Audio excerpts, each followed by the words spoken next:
ጤና ይስጥልን የተወደዳችሁ የገበያ ሚዲያ ተከታታዮቻችን የህዳር 21 ቀን 2018 ዓ.ም ዕለታዊውን የምዕራፍ 2 የምሽት የዜና ዘገባችንን ይዘንላችሁ ቀርበናል። የተመረጡ ምጣኔ ሀብታዊ፣ ማህበራዊና ሌሎች አዳዲስ መረጃዎችንም በዜና ዘገባችን ላይ አካተናል። አብራችሁን እንድትቆዩ እንጋብዛችኋለን። በቅድሚያም አርዕስቶችን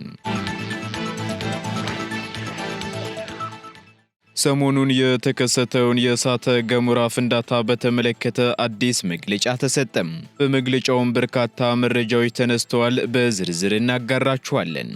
ባለስልጣኑ ከበርካታ ዓመታት በኋላ ኦዲት ሊደረግ መሆኑ ተሰማም። በዚህም በሚኒስትሩ የሚመራ ብሔራዊ ኮሚቴና በባለስልጣኑ የሚመራ የቴክኒክ ኮሚቴ እንዲቋቋም ትዕዛዝ መተላለፉም ተሰምቷል። በዝርዝር የምናጋራችሁ መረጃችን ነው።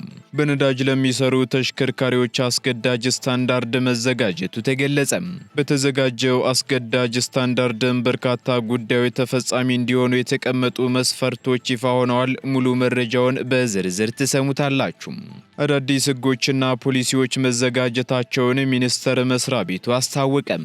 እነዚህ ተዘጋጅተው ተጠናቀዋል የተባሉ አዳዲስ ህጎችና ፖሊሲዎችም በቅርቡ ጸድቀው ወደ ስራ ይገባሉ ተብሏል። በዝርዝር እናጋራችኋለን። ከ40 በላይ የውጭ ዜጎች ላይ እርምጃ መወሰዱ ተገለጸ። የእርምጃው ምክንያትም ይፋ ሆኗል። በዝርዝር ከምናጋራችሁ መረጃዎቻችን መካከል ይገኝበታል። የተወደዳችሁ የገበያ ሚዲያ ተከታታዮቻችን እነዚህንና ሌሎች ኢኮኖሚያዊና ማህበራዊ መረጃዎቻችንን ይዘንላችሁ ቀርበናል። አዳዲስ እንዲሁም ትኩስ ኢኮኖሚያዊና ማህበራዊ መረጃዎቻችንን ለማግኘት ታዲያ የገበያ ሚዲያን እንድትወዳጁ እየጋበዝን በዝርዝር ወደምንመለከታቸው መረጃዎቻችን እናልፋለን።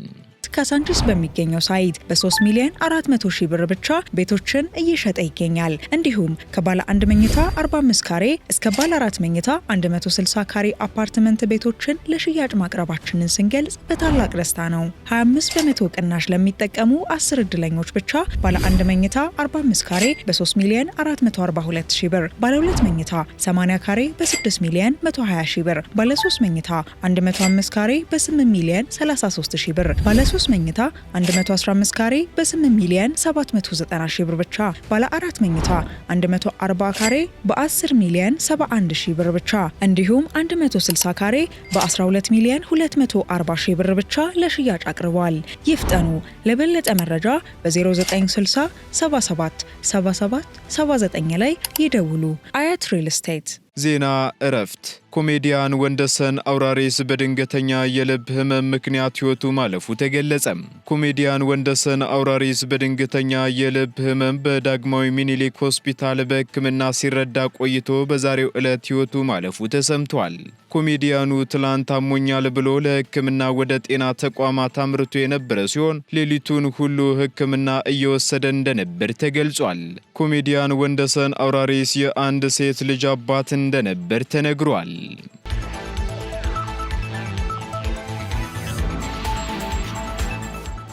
በዚህ በተያዘው ዓመት 360 ሺህ ዜጎችን ወደ ውጭ ሀገራት ለመላክ እቅድ ተይዞ እየተሰራ እንደሚገኝ ተገለጸ።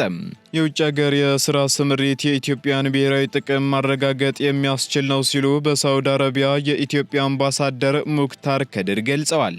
በዚህም የውጭ ሀገር ስራ ስምሪት ዜጎች ስራ እንዲያገኙ ከማድረጉም ባሻገር የሪሚታንስ ምንጭ መሆን የሚያስችል ነው ያሉት አምባሳደሩ በሳውዲ አረቢያና በኢትዮጵያ መካከል የተደረሰው የስራ ስምሪት ስምምነትም ጥሩ ውጤት እያስመዘገበ ነው ብለዋል።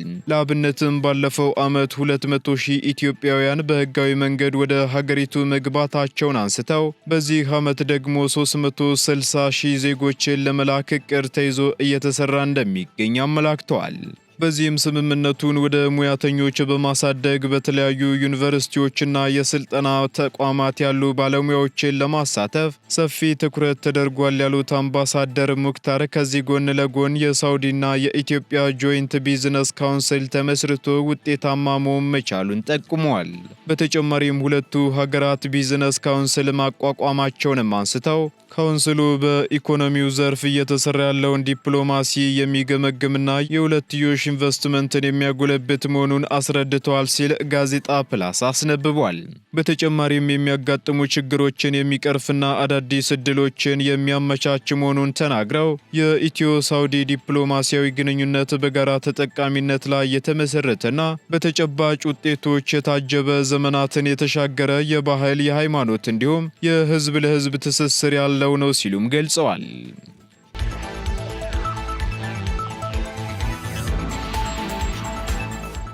ባለስልጣኑ ከ15 ዓመታት በኋላ የአቪዬሽን ደህንነት ኦዲት ሊደረግ መሆኑ ተሰማም። የሲቪል አቪዬሽን ባለስልጣን ከ15 ዓመታት በኋላ የአቪዬሽን ደህንነት ኦዲት ሊደረግ መሆኑን አስታውቋል። ይህ የተገለጸውም የዓለም ሲቪል አቪዬሽን ድርጅት እንደ አውሮፓውያን አቆጣጠር በኦክቶበር 2026 የሚካሄደውን ኦዲት በማስመልከት ከባለድርሻ አካላት ጋር ህዳር 18 ቀን 2018 ዓ.ም በተካሄደው ውይይት ወቅት ነው ተብሏል። በዚህም በቀጣይ የሚከናወነው ኦዲት 851 የአሰራር ጥያቄዎችን መሰረት ያደረገና ጥያቄዎችም እንደ አውሮፓውያን አቆጣጠር በ2024 የተዘጋጁ መሆናቸውን በድርጅቱ የሚከናወነውን ኦዲት መሰረት በማድረግ የሚካሄዱ ስራዎችን በሀገር አቀፍ ደረጃ እያስተባበሩ የሚገኙት ወይዘሮ ምስራቅ ጥላሁን በሰጡት ማብራሪያ ገልጸዋል። ከአሰራር ጥያቄዎች መካከል ደግሞ 66 የሚሆኑት ከዚህ ቀደም እንደ አውሮፓውያን አቆጣጠር በ2006 ሙሉ የበረራ ደህንነት ኦዲት በሚከናወንበት ወቅት ኦዲት ያልተደረገባቸው ናቸው ተብሏል።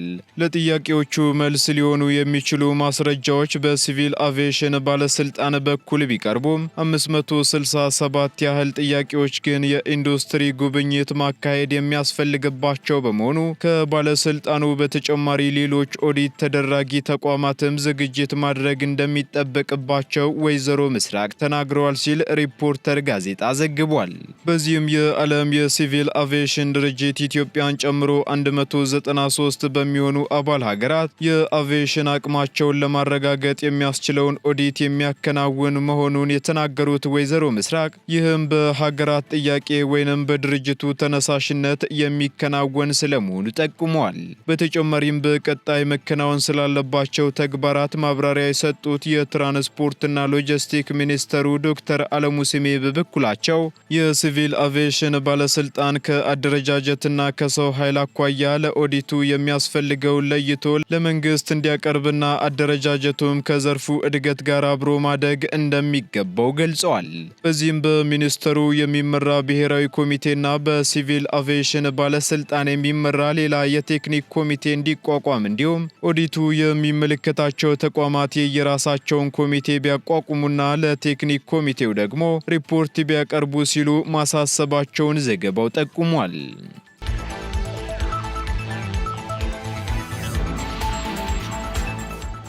በቅርቡ የሚጸድቁ አካል ጉዳተኞችን የሚመለከቱ አዳዲስ ሕጎችና ፖሊሲዎች መዘጋጀታቸው ተገለጸ።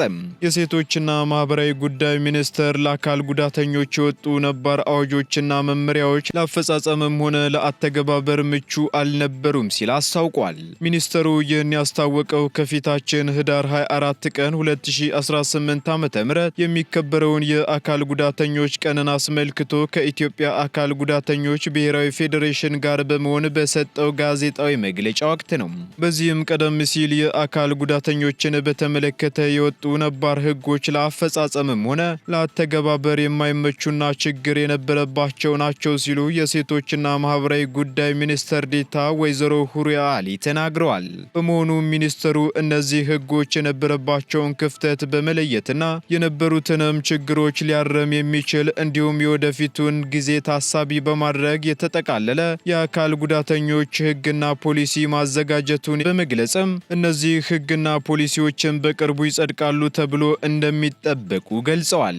በተጨማሪም የአካል ጉዳተኞችን ተጠቃሚነት ለማረጋገጥና በህግ በሚደገፍ አሰራር ለማገዝ እንዲቻል የህግ ረቂቅ ሰነዶቹ ጸድቀው ስራ ላይ መዋል ይኖርባቸዋል የተባለ ሲሆን የህግ ማዕቀፎቹ ጸድቀው ወደ ስራ ሲገቡ ደግሞ በኢትዮጵያ የአካል ጉዳተኞችን ጉዳይ በተመለከተ በአፈጻጸም አፈጻጸም ለሚከሰቱ ችግሮች ተጠያቂነትን በማስፈን መሰረታዊ ለውጦችን ያመጣሉም ብለዋል። እንዲሁም የኢትዮጵያ የአካል ጉዳተኞች ብሔራዊ ማህበራት ፌዴሬሽን ዋና ዳይሬክተር አቶ አባይነ ጉጂ በበኩላቸው ለአካል ጉዳተኞች የወጡ ነባር ህጎች በኢትዮጵያ ተግባራዊና ተፈጻሚ ሲደረጉ አልነበረም ሲሉ ገልጸዋል። በዚህም የአካል ጉዳተኞች የስራ ስምሪት አዋጅ ከጸደቀ 18 ዓመታት ሆኖታል ያሉት ዋና ዳይሬክተሩ፣ ሆኖም ከሁሉም ሚኒስቴር መስሪያ ቤቶች የሰው ሀብት አስተዳደር ባለሙያዎች ጋር ውይይት ስናካሄድ የህጉን መኖር የሚያውቁት 2 ተቋማት ብቻ ሆነው ተገኝተዋል ሲሉም አስረድተዋል። ይህም ለምን ሆነ ብለን ስንጠይቅ ደግሞ ህጎቹ በራሳቸው ክፍተት የነበረባቸውና ሊተገበሩ የማይመቹ በመሆናቸው ምክንያት ነው ሲሉም ተናግረዋል። የአካል ጉዳተኞች ቀን ዘንድሮ በሀገር አቀፍ ደረጃ በትግራይ ክልላዊ መንግስት መቀሌ ከተማ አካል ጉዳተኞችን የሚያካትት ማህበረሰብ መገንባት ለተሻለ ማህበራዊ እድገት በሚል መሪ ቃል የሚከበር ይሆናል ተብሏል።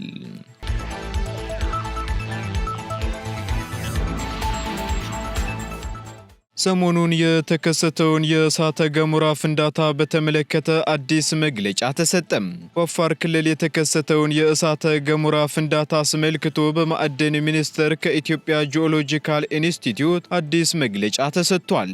የኢትዮጵያ ጂኦሎጂካል ኢንስቲትዩት የተለያዩ የስነ ምድር የምርመራ ስራዎችን እየሰራ የሚገኝ የምርምር ተቋም ሲሆን የስነ ምድር አደጋዎችንም የማጥናት ተልዕኮ እንዳለው ይታወቃል። ይህንን ምርምር ለማከናወንም ሀገር ውስጥ እና ከሀገር ውጭ ካሉ የተለያዩ የመንግስት መስሪያ ቤቶችና ከፍተኛ የትምህርት ተቋማት ጋር በጋራ በመሆን እየሰራ መሆኑን በመግለጫው አስታውቋል። በዚህም በአሁኑ ወቅት በአፋር ብሔራዊ ክልላዊ መንግስት በኤርታሌ አካባቢ ልዩ ቦታው ኃይሊ ጉብ በተባለ ስፍራ ህዳር 14 ቀን 2018 ዓ.ም ጠዋት 4 ሰዓት አካባቢ የእሳተ ገሞራ ፍንዳታው እንደተከሰተ ይታወሳል። ይህ የእሳተ ገሞራ ፍንዳታም ከመከሰቱ በፊት ከሐምሌ 2017 ዓ.ም ጀምሮ የተለያዩ ለእሳተ ገሞራ ፍንዳታ መከሰት አመልካች ምልክቶችን በቅርበት የመከታተል መረጃዎችን የማሰባሰብና መረጃዎችን የመስጠት ስራ ሲሰራ መቆየቱን በሰጠው መግለጫ ገልጿል። በመሆኑም አሁን ላይ የእሳተ ገሞራ ፍንዳታው ያለበትን ሁኔታ የሚመለከትና የሚያጠና የጥናት ቡድን ተቋቁሞ ወደ ቦታው በመላክ ጥናት እያደረገ እንደሚገኝም አስታውቋል። እንዲሁም አሁን በቦታው ያለው ሁኔታ ደግሞ በአንጻራዊነት የተረጋጋ ስለሆነ ማህበረሰቡ ተረጋግቶ ስራውን እንዲያከናውን ሲልም አሳስቧል። በተጨማሪም በሀገር ውስጥና ከሀገር ውጭ ካሉ ተቋማትና ተመራማሪዎች ጋርም በጋራ እየሰራ ያለው የምርምር ስራ ሲጠናቀቅ ተጨማሪ መግለጫ እንደሚሰጥም ገልጿል።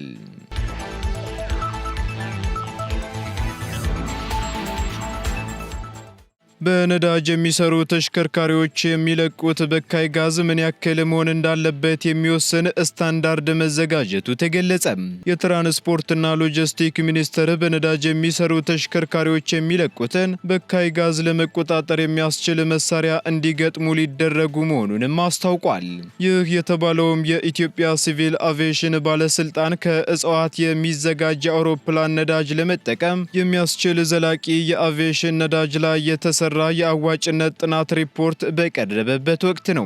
በዚህም በነዳጅ የሚሰሩ ተሽከርካሪዎች የሚለቁት በካይ ጋዝ ምን ያህል መሆን እንዳለበት የሚወስን ስታንዳርድ መዘጋጀቱን የትራንስፖርትና ሎጂስቲክ ሚኒስትር ዶክተር አለሙ ስሜት ገልጸዋል።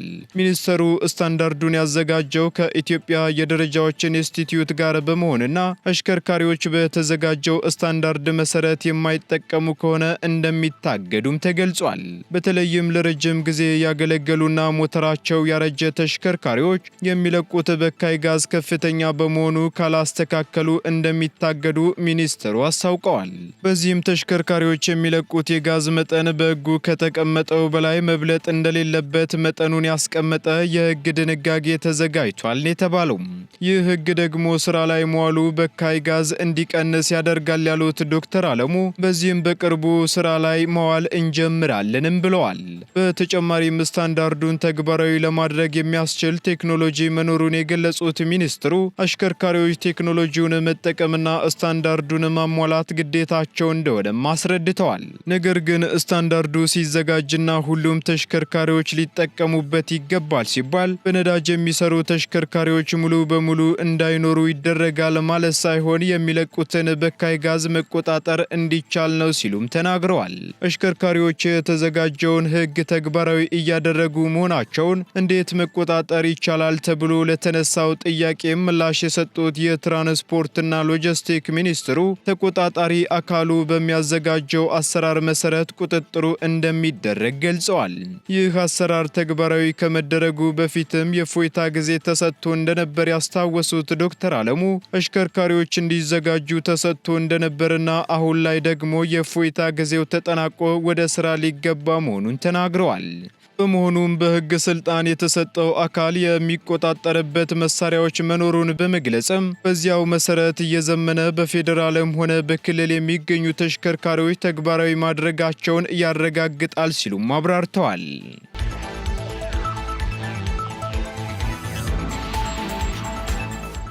ቀጥለናል። ውድ ተከታታዮቻችን ወደ መጨረሻው ዝርዝር መረጃችን ስንሸጋገር 43 የውጭ ዜጎች ሰነድ በማጭበርበርና በዜግነት ጉዳይ ተጠርጥረው እርምጃ እንደተወሰደባቸው ተገለጸ። የኢሚግሬሽንና ዜግነት አገልግሎት 43 የውጭ ዜጎች ሰነድ በማጭበርበርና በዜግነት ጉዳይ ተጠርጥረው ተጠያቂ እንዲሆኑ ተደርገዋል ሲል አስታውቋል። ይህ የተባለውም የኢሚግሬሽንና ዜግነት አገልግሎት ዋና ዳይሬክተር ሰላማዊት ዳዊት የተቋሙን የ2018 ዓመተ ምህረት ሩብ ዓመት አፈጻጸም ሪፖርት ለውጭ ግንኙነትና ሰላም ጉዳዮች ቋሚ ኮሚቴ ባቀረቡበት ወቅት ነው። በዚህም በሐሰተኛ ሰነድ የቪዛና የፓስፖርት አገልግሎት ለማግኘት የሚደረግ ሙከራ እየበዛ ነው ብለው በሐሰተኛ ሰነድ ኢሚግሬሽንና ዜግነት አገልግሎት የማግኘት ሙከራን የማጣራትና በድርጊቱ የተሳተፉትን በቁጥጥር ስር የማዋል ስራ እየተሰራ እንደሆነ ገልጸዋል። በመሆኑም በተያዘው በጀት ዓመት ሩብ ዓመት 43 የውጭ ዜጎች ሰነድ በማጭበርበርና በዜግነት ጉዳይ ተጠርጥረው ተጠያቂ እንዲሆኑ ተደርገዋል ሲሉም ተናግረዋል።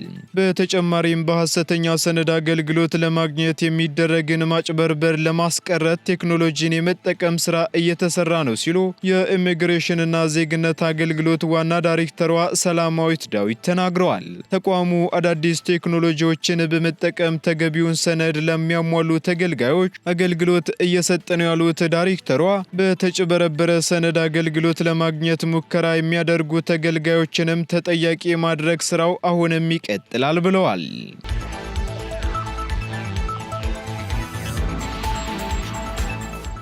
የተወደዳችሁ የገበያ ሚዲያ ተከታታዮቻችን ለምዕራፍ 2 ያዝንላችሁ ኢኮኖሚያዊና ማህበራዊ መረጃዎቻችን እነዚህን ይመስሉ ነበር።